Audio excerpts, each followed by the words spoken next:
माफ़ करना और शांत रहना सीखिए।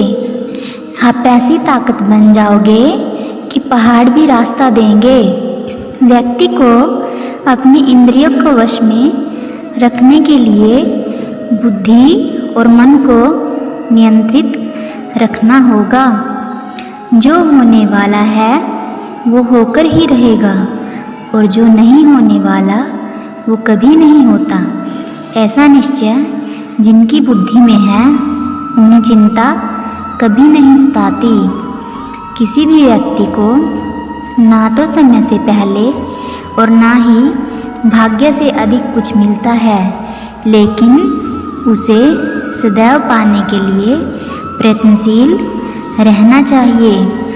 इंसान हमेशा अपने भाग्य को कोसता है, यह जानते हुए भी कि भाग्य से भी ऊंचा उसका कर्म है जिसके स्वयं के हाथों में है। व्यक्ति को आत्मज्ञान के माध्यम से संदेश रूपी अज्ञानता को समाप्त करना चाहिए। श्री कृष्ण कहते हैं, मैं उन्हें ज्ञान देता हूँ जो सदा मुझसे जुड़े रहते हैं और जो मुझसे प्रेम करते हैं। सत्य कभी दावा नहीं करता कि मैं सत्य हूँ, लेकिन झूठ हमेशा दावा करता है कि सिर्फ मैं ही सत्य हूँ। परिवर्तन संसार का नियम है। समय के साथ संसार में हर चीज़ परिवर्तन के नियम का पालन करती है। हालांकि मैं भूत, भविष्य और वर्तमान काल तीनों के जीवों को जानता हूँ, लेकिन मुझे वास्तव में कोई नहीं जानता। संयम, सदाचार, स्नेह और सेवा ये गुण सत्संग के बिना नहीं आते। मनुष्य जिस रूप में ईश्वर को याद करता है, ईश्वर भी उसे उसी रूप में दर्शन देते हैं। अपने कर्तव्यों का पालन करना ही प्रकृति द्वारा निर्धारित किया हुआ हो, वह कोई पास नहीं है। सज्जन व्यक्तियों को सदैव अच्छा व्यवहार करना चाहिए, क्योंकि इन्हीं के पद चिन्हों पर सामान्य व्यक्ति अपने रास्ते चुनता है। बुद्धिमान को अपनी चेतना को एकजुट करना चाहिए और फल की इच्छा छोड़ देनी चाहिए। मन अवश्य ही चंचल होता है, लेकिन उसे अभ्यास और वैराग्य के माध्यम से वश में लाया जा सकता है। इंद्रियों की दुनिया में कल्पना सुखों की प्रथम शुरुआत है और अंत भी जो दुखों को जन्म देता है।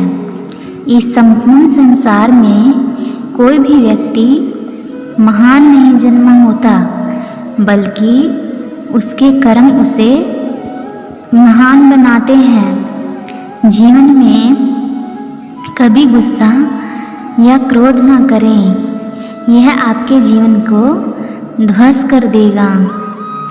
श्री कृष्ण कहते हैं, हे पार्थ, मैंने और तुमने अपने कर्तव्यों को निभाने के लिए धरती पर कई अवतार लिए हैं, लेकिन मुझे याद है और तुम्हें नहीं।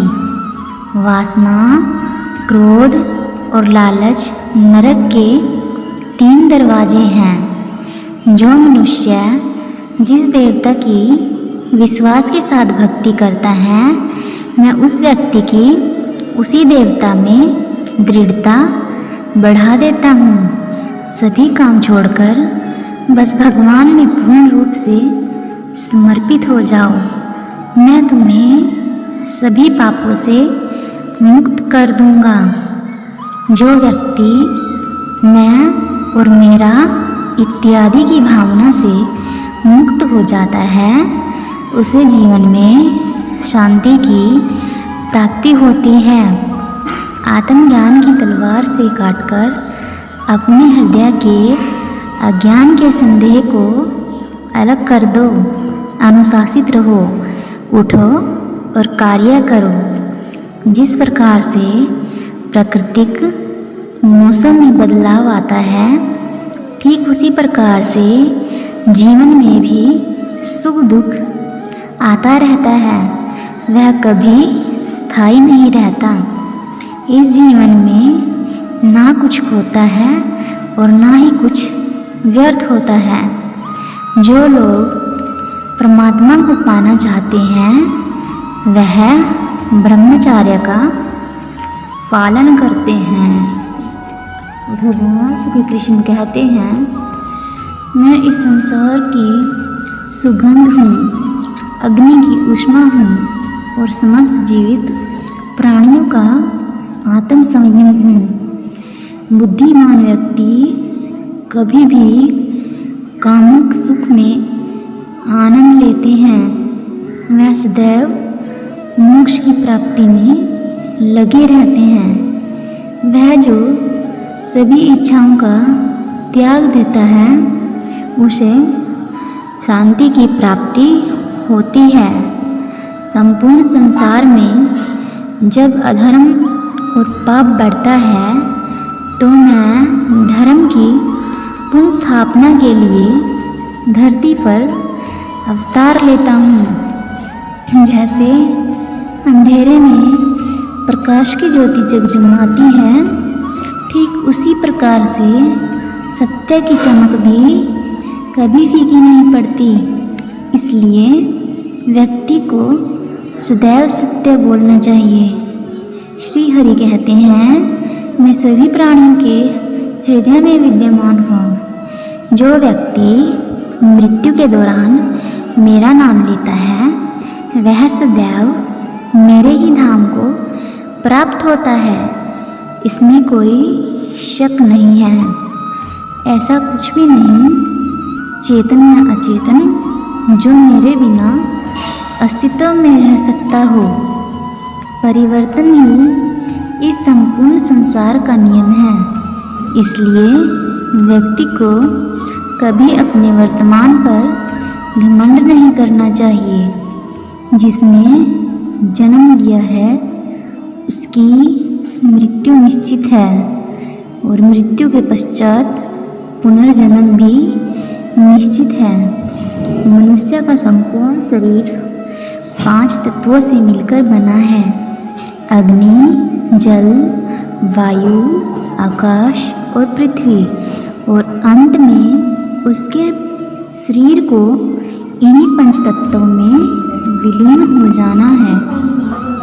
व्यक्ति को अपने आप को सदैव ईश्वर को समर्पित कर देना चाहिए, तभी वह दुखों और चिंताओं परेशानियों से मुक्त रहता है।